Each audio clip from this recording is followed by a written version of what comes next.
قسطیں عوام کو 80-85 ارب کا ٹیکہ لگایا، لیکن اب یہ فگر جو ہے 80-85 ارب سے بڑھتا جا رہا ہے۔ اوور آل جو کسان کو نقصان پہنچا ہے، جو ملک کو نقصان پہنچا، 300 ارب سے زائد کا ہے۔ سابق وزیر اعظم کاکڑ صاحب جو ہے وہ نمودار ہوئے کہ حنیف عباسی صاحب ایک دوسرے کو دھمکیاں دے رہے ہیں، تم نے اگر میری چوری بتائی تو میں تمہاری چوری بتاؤں گا۔ پرائم منسٹر کیا بات کریں گے؟ پرائم منسٹر تو خود لا علم نکلے کہ حکومت آئے ہوئے جناب 600 میٹرک ٹن گندم جو ہے درآمد کی گئی ہے، جس کی مالیت 98 ارب روپے بنتی ہے۔ سابق وزیر اعظم نواز شریف نے موجودہ وزیر اعظم شہباز شریف کو لاہور میں طلب کر لیا ہے۔ پیپلز پارٹی نے فیصلہ کیا ہے کہ حکومت کا حصہ بنے گی، 4 وزارتیں پنجاب سے دی جائیں گی۔ کون کون سی وزارتیں ملیں گی تھوڑا آج آپ کو وہ بھی بتائیں گے۔ فواد چودھری صاحب آج کل بڑے ایکٹیو ہیں، ان آفیشیل پاکستان تحریک انصاف دوبارہ جوائن کر لی ہے۔ السلام علیکم ناظرین، میں ہوں عادل نظامی اور آپ دیکھ رہے ہیں میرا ڈیجیٹل چینل۔ ناظرین، آج کی ولاگ میں ہم بات کریں گے گندم بحران، قسطیں عوام کو 80-85 ارب کا ٹیکہ لگایا، لیکن اب یہ فگر جو ہے 80-85 ارب سے بڑھتا جا رہا ہے۔ جنہوں نے ٹیکہ لگایا، جو خود گھر پیسے لے کر گئے، وہ تو چلے 80-85 ارب تھے، لیکن اوور آل جو کسان کو نقصان پہنچا ہے، جو ملک کو نقصان پہنچا، 300 ارب سے زائد کا ہے۔ اب پرائم منسٹر نے کمیٹی بنائی ہے، آج کچھ اس کمیٹی کی چیزیں سامنے آئی ہیں، وہ آپ سے ڈسکس کر لیں گے۔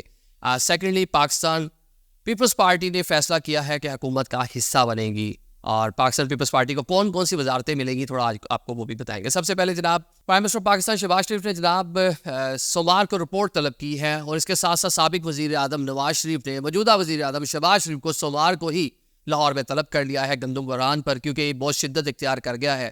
2 روز پہلے ہم نے مختلف شہروں کا وزٹ کیا، اپنے جو پروگرام ہے ہفتہ وار جو پروگرام ہم ٹی وی پہ کرتے ہیں اس کے لیے، تو بہت مشکلات کا شکار ہے لوگ۔ جو کسان ہیں ان کی جو گندم ہے پک کر پڑی ہوئی ہے، اوپر سے بارشیں ہو جاتی ہیں، فنگس لگ جائے گی، ضائع ہو جائے گی، اور حکومت کہہ رہی ہے جی نمی پیدا ہو جاتی ہے، آپ کی 3rd کلاس گندم ہے۔ تو یہ بہت شدت اختیار کرتا جا رہا ہے۔ پاکستان کی 67% جو لیبر ہے وہ اس شعبے سے منسلک ہے، اور بڑی آبادی بھی آپ کی اسی زراعت کے پیشے سے منسلک ہے۔ تو کسان جو ہے مشکلات کا شکار ہے، آپ نے اس کو ہر ٹائم مشکلات میں ڈالے رکھا۔ جب کھاد کی باری آئی تب آپ نے یوریا بلیک کر دی، ڈی اے پی ڈالنی تھی تو وہ بلیک میں لیتا رہا، پانی نہیں ہے، بجلی مہنگی ہے۔ تو اب جناب جب اسے اچھی فصل تیار کر لی ہے تو وہ مشکلات کا شکار ہے۔ اور وزیر اعظم سابق وزیر اعظم کاکڑ صاحب جو ہے وہ نمودار ہوئے جناب، آج کل مختلف چینلز پہ آ رہے ہیں۔ ان کی اور جو مسلم نون کے حنیف عباسی صاحب ہیں، ان کی جو معاملہ ہے وہ تو چلے سب کے سامنے ہی ہے، ایک دوسرے کو دھمکیاں دے رہے ہیں، تم نے اگر میری چوری بتائی تو میں تمہاری چوری بتاؤں گا۔ ان ایکچوئل یہ کہا جا سکتا ہے کہ دونوں ہی چور ہیں، مبینہ طور پہ دونوں ہی چور ہیں۔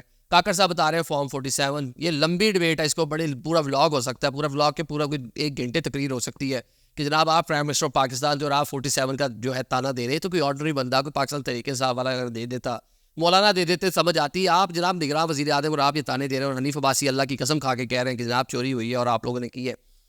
اب جناب کاکڑ صاحب نے دوبارہ جیو نیوز کو، جو جیو نیوز کا معروف ایک ڈیجیٹل ٹاک شو ہے ٹاک شاک، اس کے اندر انہوں نے گفتگو کی ہے۔ انہوں نے بتایا جی کہ صوبوں کی جانب سے ڈیمانڈ آئی تھی، مجھے تو معلوم نہیں تھا، مطلب کہ صوبے جو ہیں وہ پریکیور کرتے ہیں گندم کو، وہ خریداری کرتے ہیں ہر سال۔ تو صوبوں نے کہا جی یہ سارا معاملہ ہے، اور جن بیوروکریٹ سے اس ٹائم یہ ساری چیزیں بنائی تھیں وہ آج بھی عہدوں پہ بیٹھے ہیں، پکڑے ان کو جا کے۔ اب مجھے جو صوبوں سے رپورٹ آئی میں تو اس کو پورا معاملہ کر دیا۔ اب صوبوں میں کون بیٹھے تھے؟ محسن نقوی صاحب بیٹھے ہوئے تھے، کے پی کے میں کون بیٹھا ہوا تھا، سندھ میں کون بیٹھا ہوا تھا، سابق جج صاحب وہاں پہ بیٹھے ہوئے تھے، بلوچستان میں بھی یہی صورتحال تھی۔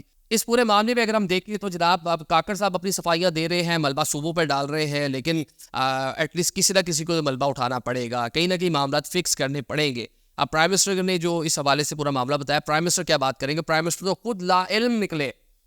جناب وزیر اعظم شہباز شریف کے ہوتے ہوئے ان کی حکومت آئے ہوئے جناب 600 میٹرک ٹن گندم جو ہے درآمد کی گئی ہے، جس کی مالیت 98 ارب روپے بنتی ہے۔ شہباز شریف جو ہے وہ پچھلی حکومت کو تو ذرا چھوڑ ہی دینا، چلے نگراں نے جو کیا، پہلے اپنی حکومت کا ذرا جواب دے دے کہ آپ کے ہوتے ہوئے بھی یہ ٹیکہ لگ گیا، عوام کو 100 ارب جو ہے تقریباً اس کی گندم آپ نے منگوا لی، اور کسان کی گندم جب آپ خریدنے کے لیے تیار نہیں ہے، سیکٹری فوڈ فارغ کر دیے گئے ہیں، اور سستی گندم، مارکیٹ سستی مہنگی، یہ ایک بہت بڑا مسئلہ ہے۔ جب یہ گندم نگراں حکومت میں بھی درآمد کی گئی، 3100 روپے کے قریب من اس کا ریٹ تھا، پاکستان میں اس ٹائم کوئی 4000 روپے من اس کا ریٹ تھا، منگوا کر سارا جو ہے وہ چیزیں جس طرح آئی، اس کو جو اس کی ریلیز تھی گندم کے جو فیکٹریز کو کی جاتی ہے 3900 روپے من کے حساب سے، اس کو 4700 کر دیا گیا۔ لوکل مارکیٹ میں جو 3100 منگوائی تھی اس کو 44-4300 روپے آپ نے جب فلور ملوں کو بیچ کے ایک بڑا ڈیمیج کیا کسان کو، اور مہنگی سستی گندم منگوا کے مہنگی آپ نے خریدی۔ اب سستی اور مہنگی گندم، اب پاکستان میں آپ جا کے کسانوں سے بات کریں، وہ کہتے ہیں جناب جب زرعی مداخل ہی مہنگی ہے تو وہ سستی گندم کہاں سے پیدا کرتے ہیں، ہمارے تو اخراجات ہی نہیں پورے ہو رہے۔ اب بیرون ممالک جہاں سے آپ گندم منگواتے ہیں وہ امپورٹ کرنے کے بعد بھی سستی ہوتی ہے۔ چلے پچھلے کچھ ٹائم میں ویسے عالمی مارکیٹ میں گندم کی قیمتیں کم تھی تو اس کا جو فائدہ اور نقصان ہوا، لیکن اب اس پورے معاملے میں الزام تراشیاں ہو رہی ہیں. نواز شریف صاحب مسلم لیگ نون کے سربراہ ہے, انہوں نے اس پورے معاملے کا نوٹس لیا ہے اور امید یہ کی جا رہی ہے کہ شہباز شریف سے وہ رپورٹ طلب کریں گے, پوچھیں گے, اور بہت سی چیزوں میں کہہ لیں کہ ابھی سے وہ نالا ہونا شروع ہو گیا. پنجاب گورنمنٹ کی بھی پرفارمنس جو کوئی اتنی کوئی خاطر خواہ نہیں ہے, مرکزی حکومت کی پرفارمنس کو اتنی خاطر خواہ نہیں ہے, اور میاں صاحب تو ویسے اس موقع کی تلاش میں تھے کہ اپنی حکومت پہ تھوڑا تنقید کرے. اب انہوں نے بلایا, جناب دیکھتے ہیں کیا کرتے ہیں. دوسرا, حکومت بظاہر یہ لگ رہا ہے کہ چلے گی, اس کے انڈیکیٹرز جناب ہم نے دیکھا کہ پیش رفت جو ہے وہ شروع ہو گئی ہے. پنجاب اور خیبر پختونخوا کے گورنرز جو ہیں وہ پاکستان پیپلز پارٹی کو دے دیے گئے. کنڈی صاحب کے پی کے گورنر ہوں گے, سردار صاحب پنجاب میں گورنر ہوں گے, ٹسوری صاحب کو نہیں ہلا رہے, اور بلوچستان میں پاکستان مسلم لیگ نون اپنا گورنر جو ہے وہ لے کے آ رہی ہے. اس کے ساتھ جناب پاکستان پیپلز پارٹی ایک بڑا انڈیکیٹر ہے حکومت کے آگے چلنے کا, کیونکہ فیصل واڈر صاحب فرماتے تھے کہ حکومت جو ہے میکسیمم کوئی 6 ماہ چل پائے گی, اور اگر پاکستان پیپلز پارٹی ساتھ ہوئی تو پھر شاید یہ جو ہے 2-1 سال نکال لے. تو اب چلے 2-1 سال والی گیم ہمیں فی الحال دکھائی دے رہی ہے, کیونکہ پیپلز پارٹی وفاقی حکومت میں وزارتیں لینے جا رہی ہے, کیونکہ آئینی عہدے تو لے لیے تھے, چیئرمین سینیٹ گلانی صاحب بن گئے, باقی کافی عہدے انہوں نے لے لیے, لیکن اب یہ بڑے اہم جو ہے وزارتیں اب وہ لے رہے ہیں. پہلے مرحلے میں 8 وزارتیں بتائی جا رہی ہیں کہ پاکستان پیپلز پارٹی کو ملیں گی, جس میں 2 سندھ سے ہوں گی, 2 بلوچستان سے ہوں گی, اور 4 وزارتیں پنجاب سے دی جائیں گی. کیونکہ پاکستان مسلم لیگ نون میں ایک ریزنمنٹ پائی جا رہی تھی, ان کے جو لیڈر ہے وہ اس پہ بات کر رہے تھے, سارا ملبہ جو ہے وہ ہم پر پڑے گا. جس طرح 16 ماہ کی پی ڈی ایم حکومت تھی, بلاول بھٹو اپنی وزارت خارجہ کا دفاع کرتے رہے لیکن پرائم منسٹر کا دفاع نہیں کر رہے تھے. ابھی بھی یہ لگ رہا تھا کہ جو پولیٹیکل کیپٹل ہے وہ پاکستان مسلم لیگ نون کا انوالو ہے. پاکستان پیپلز پارٹی تو آئینی عہدے لے کر راؤ سے سائڈ پہ ہے, اس کا کوئی خدشات یا کوئی معاملات نہیں ہے. لیکن اب جو ہم دیکھ رہے تھے, یہ ساری چیزیں فورس ہی کر رہے تھے کہ بجٹ کے بعد یہ شاید فوری طور پہ نہ ہو پائے وزارتیں, بجٹ کے بعد یہ وزارتیں لیں گے, بجٹ آ جائے گا, اور پاکستان پیپلز پارٹی تھوڑا سا اپنے آپ کو ون پوزیشن میں رکھ رہی ہے, آئینی عہدے اس کے پاس ہے. اب اس پوری صورتحال میں ایک کہہ لیں کہ مشکل حالات پیدا ہو سکتے ہیں پاکستان تحریک انصاف کے لیے, کیونکہ جتنا حکومت مضبوط ہوگی, پاکستان تحریک انصاف الائنس بنا رہی ہے, مذاکرات کرنے کی بات کر رہی ہے, ایک طرف پریشرائز کر رہی ہے اسٹیبلشمنٹ کو کہ آ کے مذاکرات کرے, کبھی کہہ دیتے ہیں حکومت بھی مذاکرات کر لے, 3 جماعتوں سے نہیں کریں گے, ابھی تک ایک کوئی سمپل بیانیہ نہیں ہے. آن دا ادر ہینڈ خان صاحب ایک طرف مذاکرات کی بات کر رہے ہیں, دوسری طرف وہ سخت بیانات دے رہے ہیں. ان کے بیانات جو ڈیفینیٹلی ڈیمیج کر رہے ہیں, اب انٹرنیشنل میڈیا پہ جس طرح ان کے بیانات پبلش ہو رہے ہیں تو ڈیفینیٹلی وہ ڈیمیج کر رہے ہیں اسٹیبلشمنٹ کو بھی, حکومت کو بھی. تو اب جناب جو سارے معاملے کو دیکھنے والے ہیں, فیصلہ ساز, منصوبہ ساز ہے, تو انہوں نے جناب پاکستان پیپلز پارٹی کو کہا جی حکومت مضبوط کرنی ہے, تو لہٰذا آپ ذرا اس میں آ جائیں اور یہ سسٹم چلے گا, ہم آپ کے ساتھ ہیں اور آپ ہمارے ساتھ ہیں, تو لہٰذا یہ سسٹم چلے گا. تو یہ اس گارنٹی کے بعد پاکستان پیپلز پارٹی جو ہے وزارتیں لینے جا رہی ہے. آن دا ادر ہینڈ ہم دیکھ رہے ہیں کہ ایک الائنس جو پاکستان تحریک انصاف بنا رہی ہے, جماعت اسلامی کو ساتھ ملا کر, اچک صاحب ہیں, مولانا کو کوشش کی جا رہی ہے لے کے آنے کے لیے. ہم نے دیکھا جو سابقہ رہنما پاکستان تحریک انصاف کے تھے, فواد چودھری صاحب آج کل بڑے ایکٹیو ہیں, اجلاسوں میں بھی اب بیٹھنا شروع ہو گئے ہیں باضابطہ طور پر.